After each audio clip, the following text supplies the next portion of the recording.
Hi everyone, this is Karen. Hey everybody, I am Shane. Today we're looking at part 2 of Curious Facts about the capybara. And the vocabulary words are primarily. Primarily. The ad primarily targets young children. Constant. Constant. Joe's job is a constant source of stress for him. Oh no. Digest. Digest.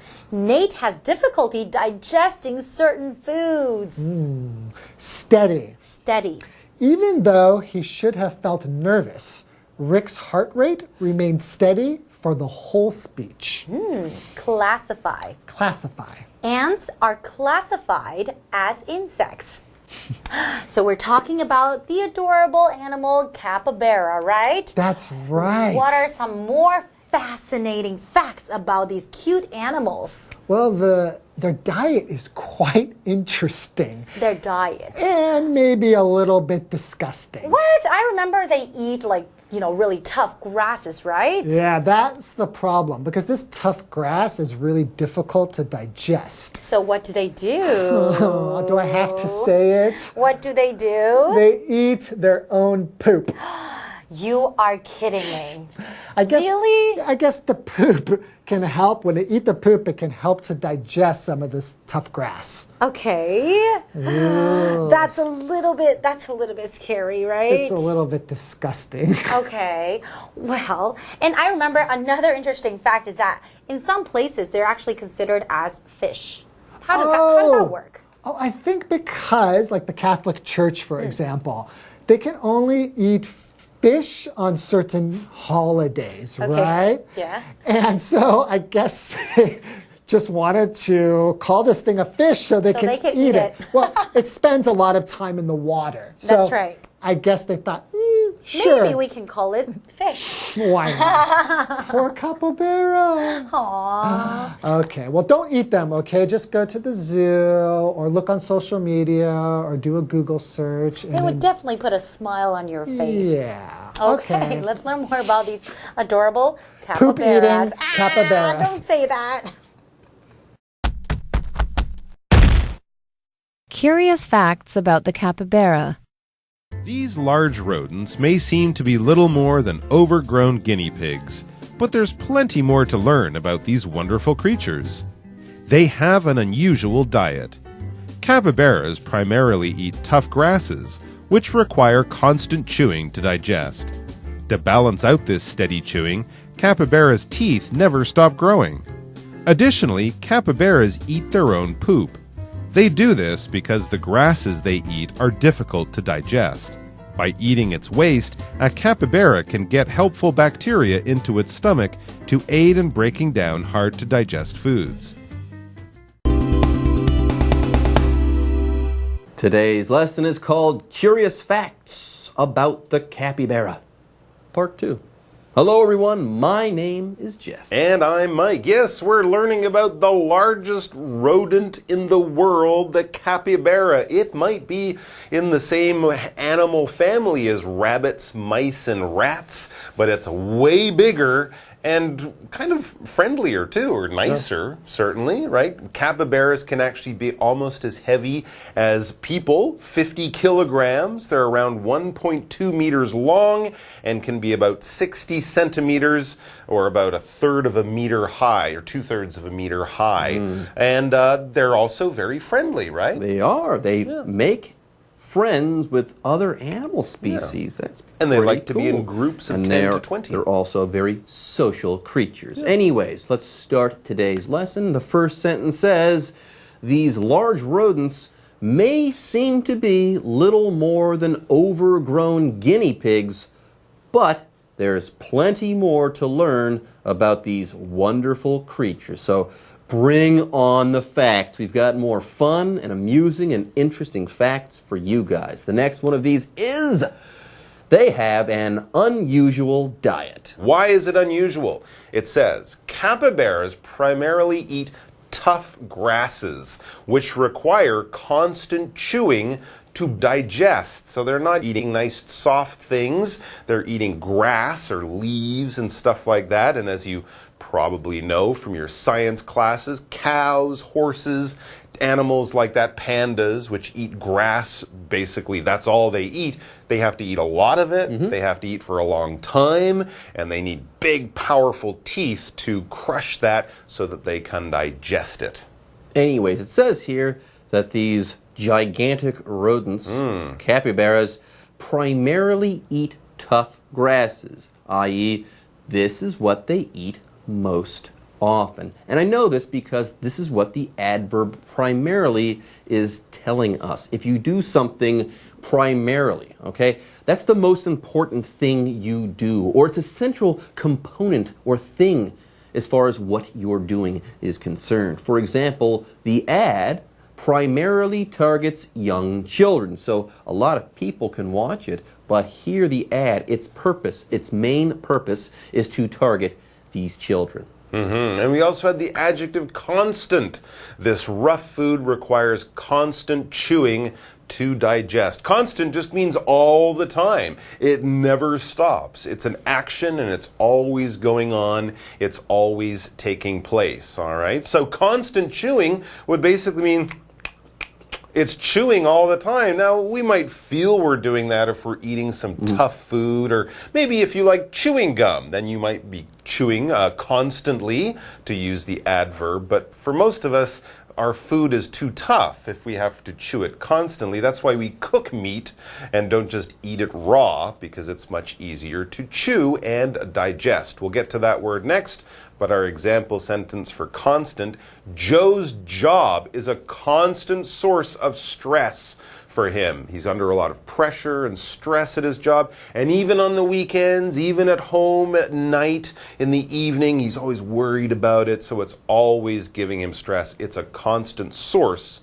of stress. Let's talk about digesting. Okay, first of all, yeah, you go ahead and you put that food in your mouth and you chew it and you swallow it and it goes into your belly. Well, that's where the magic begins to happen, okay? As that food moves through your body, it is turned into energy that we can use. Yes, we digest that food so that we can use that food. Yes, here to digest is to turn food into energy that can be used by us or by an animal. For example, Nate has difficulty digesting certain foods. All right, so here it is. The capybara is eating this rough grass, the only thing it really eats, but there's constant chewing. Its jaws, its teeth are getting a big workout all the time. It says then, to balance out this steady chewing, capybara's teeth never stop growing. Well, that is kind of unusual, but of course they need their teeth all the time. Well, we all need our teeth all the time, but they use them almost all the time because of the constant chewing. Now, here we describe it as steady chewing. Yeah, we can use both of those words in a fairly similar way, because something that is steady is regular. It's always there. It always repeats itself. It never really stops. It could be constant, but it could also just be very reliable. If you have a steady heart rate, that means you're probably a fairly healthy person. It might be fast when you're exercising or slow when you're relaxing, but it's very steady. If you're dancing to music or playing music in the same way, you want to have a steady beat. It's hard to dance to music that keeps getting faster and then slower and then faster again. So you want it to be very regular, very constant, very steady. For example, even though he should have felt nervous, Rick's heart rate remains steady for the whole speech. He's very calm, cool, and collected, like a capybara. So they use their teeth a lot. The teeth are always growing. Of course, our teeth stop growing when we're 20. Mike, I pause because, brace yourself. There's more. Uh-oh. And it might just be, well, a little bit gross. Oh. Additionally, capybaras eat their own poop, which is kind of gross. But there's a reason. They do this because the grasses they eat are difficult to digest. So by eating its waste, a capybara can get helpful bacteria into its stomach to aid in breaking down hard to digest foods. So they eat their poop, but they've got a pretty good reason. I still don't want to eat poop, though. So they're eating this grass, and then they eat their poop, and something in the poop helps them digest the grass. Why don't they just switch from eating grass to eating, I don't know, apples? Good question. Anyways. All right, folks, with that, it's time for us to take a short break, but don't go away. We'll be back after this. Hello， 大家好，我是 Hanny。我们在第一天的课文读到，水豚体型庞大，喜欢待在水里，而且它们是群居动物，还喜欢跟其他动物物种来交朋友。虽然水豚看起来就像是长太大的天竺鼠，可是其实它们还有很多有趣的事情等我们去挖掘、去了解。那今天课文还会再介绍2件关于水豚的事。好，先补充一下，课文有用到 overgrown 这个字来形容长太大的。overgrown 还可以表达草木丛生的，那它的字首 over 就有超过、过度的意思。好，课文提到说，水豚的饮食习惯很不寻常，它们主要是吃坚韧的草，需要持续的咀嚼才能消化。那一直去咬那个很难咬的东西，牙齿不是会磨损吗？那为了平衡这样的咀嚼方式，水豚的牙齿会不断一直生长。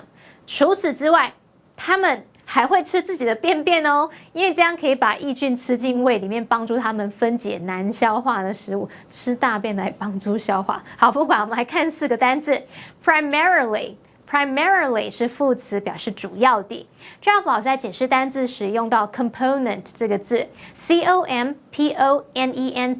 component 表示成分或是构成要素。下一个单字 constant 是形容持续不断的、重复的，后面加上 ly 变成副词 constantly 表示持续不断的，也可以表达总是怎么样怎么样。那么 digest 这个动词它表示消化，也可以表达理解、吸收。steady 则是形容持续不断的或是稳定的。那再补充一下 poop 这个字就可以指大便。刚刚说到水豚吃便便，你可能会觉得很恶心嘛，那这时候你可以用到 gross 这个字来形容。Gross gross 就表示恶心的、令人作呕的。接回课文中。Curious facts about the capybara. They are considered fish in some places. In the 16th century, owing to their swimming skills, capybaras were classified as fish by the Catholic Church so that their meat could be eaten on Fridays and during Lent. To this day, Venezuelans enjoy cooking up these big mammals during Lent like a rodent version of a Thanksgiving turkey. The next fact, everyone, is quite puzzling. It says they are considered fish in some places. This large rodent, in some places, the capybara, is considered a fish. It's got 4 legs, hair, lives on land. How is this a fish? Let's find out. It says, in the 16th century, owing to their swimming skills, capybaras were classified as fish by the Catholic Church so that their meat could be eaten on Fridays and during Lent. For Catholic people, that sort of branch or that form of Christianity, they're not allowed to eat meat, specifically things like beef or pork or something, on Fridays and during Lent, this 40-day period when Christians are supposed to sacrifice and give up eating things or give up pleasurable things like eating a nice steak. But fish is okay, so in order to get people to eat more, or in places where they couldn't find fish, they said, oh, well, the capybara is actually okay to eat. It is a fish. It swims, so you can eat it. This is not a scientific thing. No. This was a religious thing. And it could be, as we mentioned, in places where it was hard to find fish, they wanted to find another animal that people could eat. There you go. They said, hey, if it swims like a fish, we can call it a fish. So these capybaras were classified as fish by the Catholic Church. Anyways, here, if you classify something, you put that thing in order, usually in a systematic way or a scientific way. Okay, here though, someone looked at a capybara and said, okay, it's a mammal, it's a rodent, but it can swim, so let's call it a fish, or we'll officially call it a fish, we'll classify it in this way. For example, ants are classified as insects. And they Not are. fish. And they are insects. They're not fish. They're insects. Remember, though, this is an old religious thing. Do not, please do not go to a local fish and chip shop in England and say, do you have any capybara on the menu? I can't see it. So it's not generally a thing you would find in your supermarket. But it says, to this day, Venezuelans enjoy cooking up these big mammals during Lent like a rodent version of a Thanksgiving turkey. So it might not still be classified as a fish, but you will still find it on certain places, a menu in the kitchen there, because people will eat it like as if it's meat. I think that this has just ruined Thanksgiving for me. Well, just don't go to Venezuela for Lent. I've got to think of eating a gigantic rodent instead of a turkey on Thanksgiving. Oh my goodness, how terrible. Anyways, though, this is a fun and amusing animal. Let's take a break, though, everyone. We'll be right back after this. 另一个关于水豚的有趣事实是，它们在某些地方竟然被认为是鱼耶。在16世纪的时候，天主教会因为水豚的游泳技能，就把它们归类为鱼。那这样一来呢，他们其实就可以在美洲武汉大灾期的期间吃水豚的肉了。而直到现在，委内瑞拉人都还是喜欢在大灾期的期间来煮水豚大餐，就像是啮齿类动物版的感恩节火鸡一样。好，那我们来看单字 classify。classify 这个动词表示将什么分类，我们常常会用 A be classified as B 来表达 A 被归类为 B。好，那么文中用到 Catholic Church 就表示天主教会。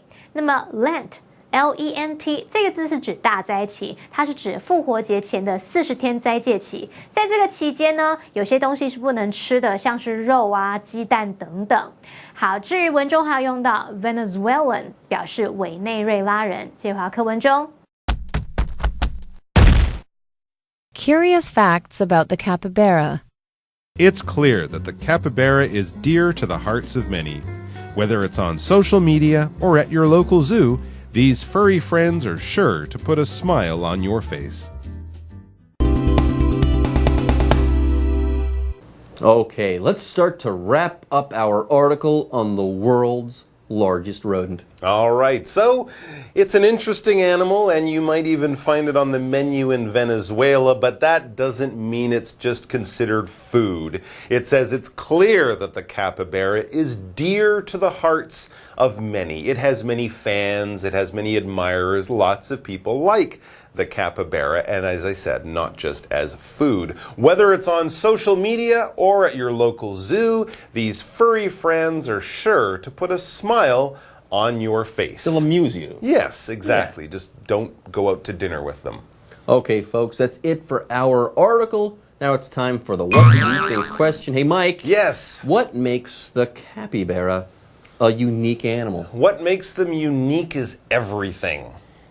Pretty much everything about the poop them. Eating. The poop eating, the size, the fact they're rodents, the fact that they used to be fish, the fact that they make friends with other kinds of animals. And those animals sit on them. And those animals treat them like furniture. There isn't anything kind of normal about the capybara, but that's what's so normal about it. Many animals are fascinating and interesting. The capybara is just a little bit more. There you have it. All right, folks. It's time for us to end our lesson, I should say. And it's time for us to also say bye-bye. Take care. 看了这2天的课文，我们会发现水豚其实是很特别的生物，不管是它的体型、生活习性都非常不一样。它们毛茸茸的可爱外表，再加上那种爱交朋友的个性，让很多人都被圈粉的。下次同学们去动物园的时候，别忘了去拜访这一些疗愈系天王哦。好，那么以上是今天的讲解，同学们别走开，马上回来哦。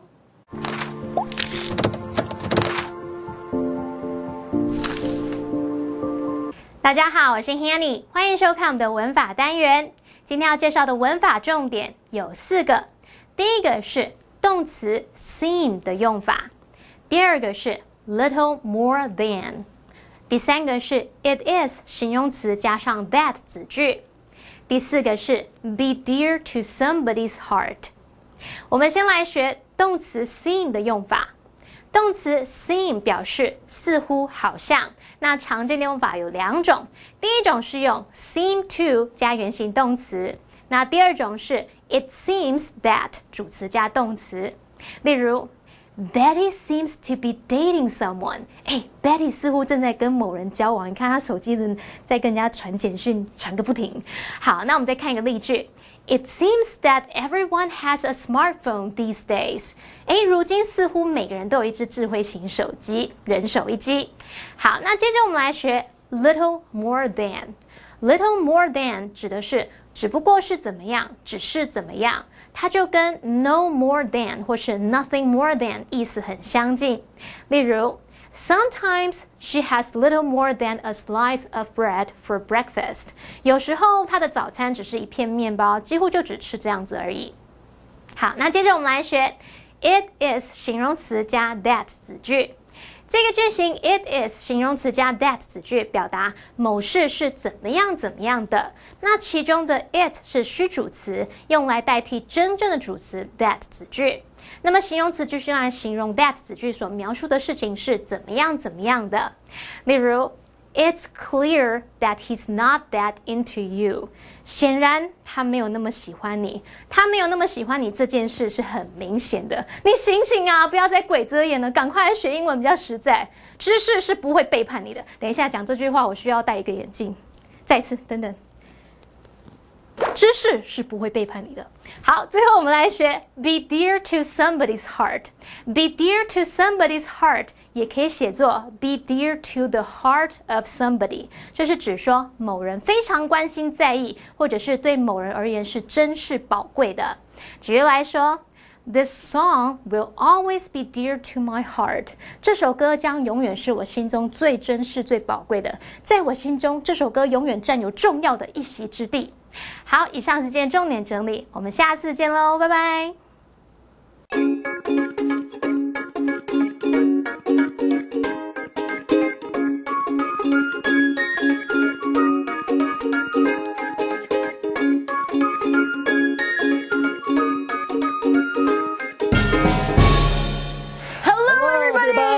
Welcome to English in Action. I'm Holly. I am Shane. So 今天的主题你会不会讲？你为什么要考我 ？OK， 是否成功还言之过早吗？让专业的来。是否成功还言之过早？ Wow. Okay, that sounded really 做作。 Chinese is so good. Thank you. Anyway. How do we say this in English, huh? I don't know. Let's look at the dialogue. Okay, dialogue. So, will you have time to see a movie with me this weekend? It's too early to say. Why won't you tell me? I want to go on a date with you. When? Well, this weirdo here, 我才不要跟他约会嘞。So it's too early to say. It's too not early true. to- You don't want to go out. No matter what. 这是借口。I mean, 稍早的时候我觉得 it's too early to say, but 现在我觉得你很 crazy, 所以就不要了。It's too early to say， 就是跟中文的是差不多 ，right？ 对，就是言之过早了，太早了。Early 就是早。Yeah, to say 应该就是做这个决定，或是给你我的答案。对。Right. Okay. Or there's another interesting way to say this. The jury is still out. Oh, yeah. So jury 其实就是我们的比如说你犯罪，然后现在要到那个就要审判嘛。然后这时候那个法官他就是要讨论你有没有罪，然后要做判决。可是你还没有办法做决定，对不对？因为 the jury is still 他们还在讨论。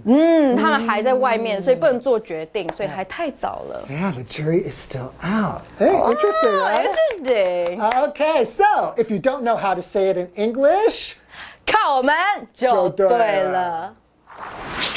It's too early to say. It's too early to say.